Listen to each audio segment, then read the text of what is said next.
Добър ден от епизод номер 5 на проект T34 с 4.6 CS. Много дълго време нямаше клип. 7, 8, 9 месеца. Не знам. Но и тази кола роди, така че 9 месеца бяха нужни.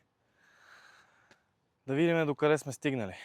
Ето го, Светия Грал всемогъщ, най-голямото прасе, което не е M-Power от завода. M62 B46 TU. Много драми, много проблеми и с мотор, и с кутия, и с кардан.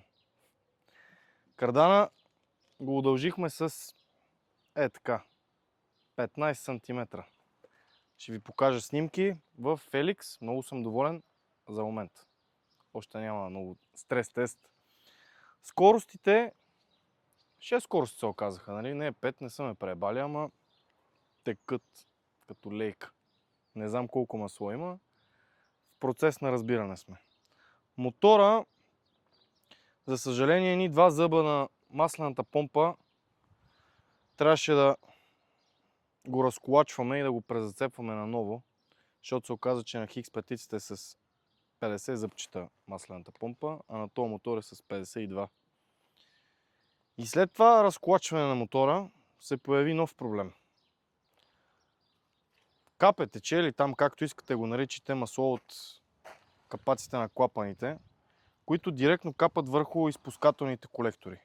Които изпускателни колектори в работна температура достигат огромни стойности и почва да пуши адски.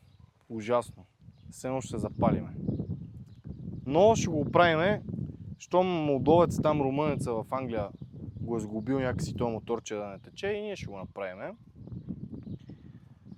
По охладителната система мъркучите си от М60-то.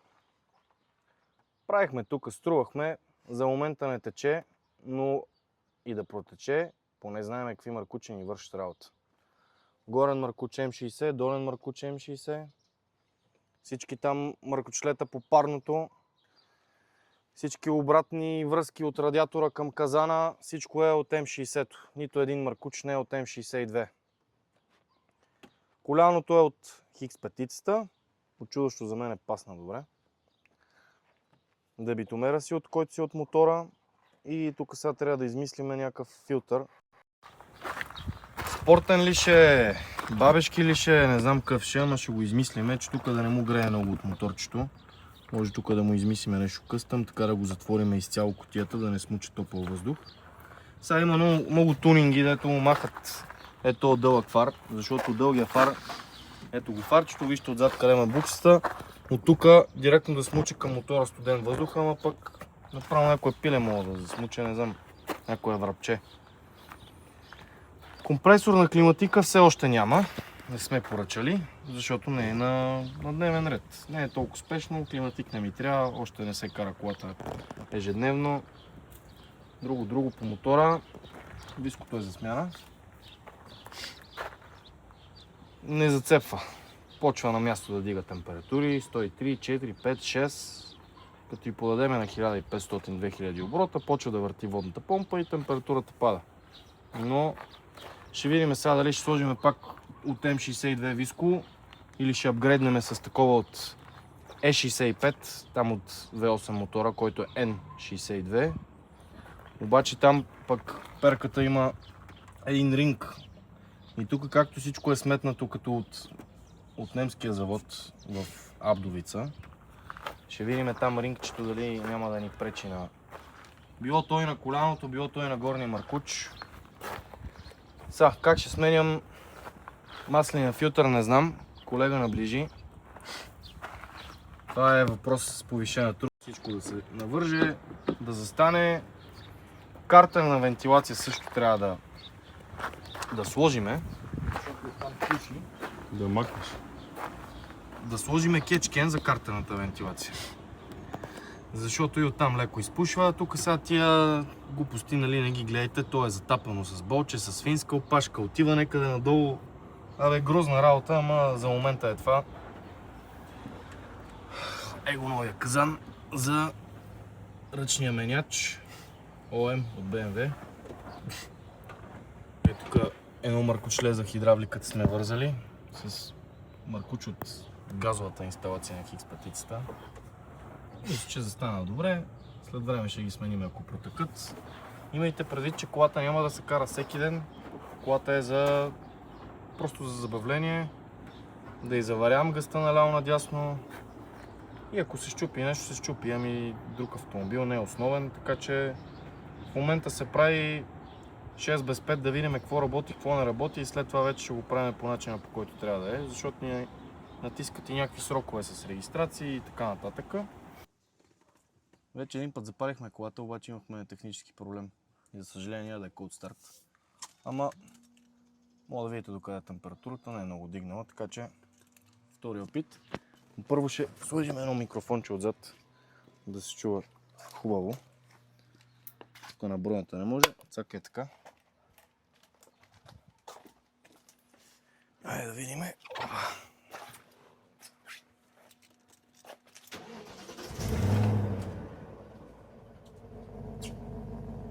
Даже и сондите са и вързани отдолу.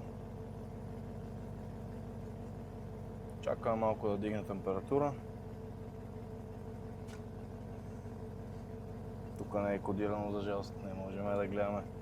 Но като грешки дава Transprogram, защото няма автоматична скоростна кутия. Ръчната изгасва. Антилока реално свети, поне толкова силна е лампата, даже и SRS свети. Иначе там няма лампичка. Да видим под капака какво става, колко пуши, колко не пуши. Не знам дали ме чувате много добре, понеже един микрофон е отзад на бориите вързан. Тук главната заслуга има едно момче, Радослав Тетевенски се казва. Той навърза цялата инсталация, мотора да пали до ключ.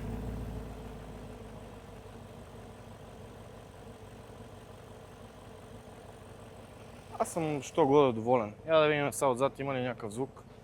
Няма ли?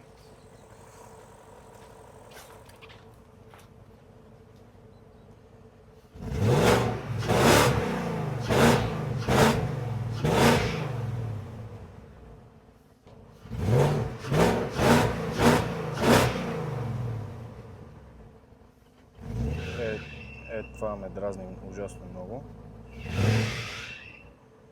Шуремък се разфири сега за първи път. Толкова тестове правихме на колата, че да гасим да видим пак втори опит.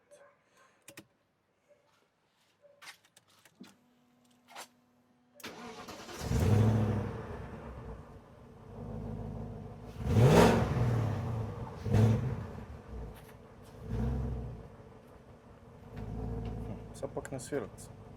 Не знам. Ще стигнем и до там някой ден.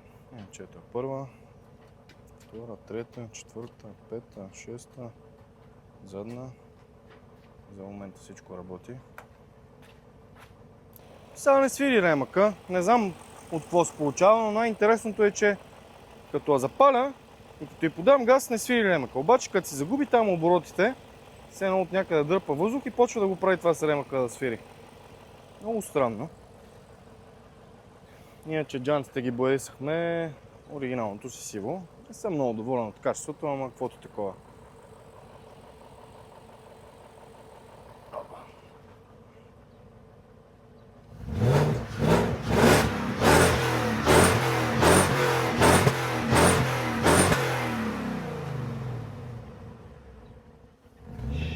Ето го. И сега засвирих. Много странно. От какво се получава. С това завършваме този клип. Колата е в движение. Ще ви прикача там едно-две клипчета от уикенда. Много е трудно, много е бавно. Знам, че не съм снимал много дълго време, обаче колата се прави главно събота и неделя, когато за съжаление не работят повечето магазини за авточасти, защото винаги ни се налага нещо да търсиме. Преди това зимата, януари-февруари, пък беше доста студено, не може да се работи по колата, не сме в гараж. Та, надявам се по-често да снимам клипове. Също така, днес сме четвъртък, Другата седмица в събота има BMW събор на 5 серия. Надявам се да успея да стигна до там, да ме закара колата. Ще и взема транзитни номера. И евентуално може да се видим там с някой от вас, да ви разкажа повече, ако трябва, да разгледате колата. Ще се опитвам да снимам максимално много, колкото ми позволява времето. Благодаря ви и до нови срещи. Чао!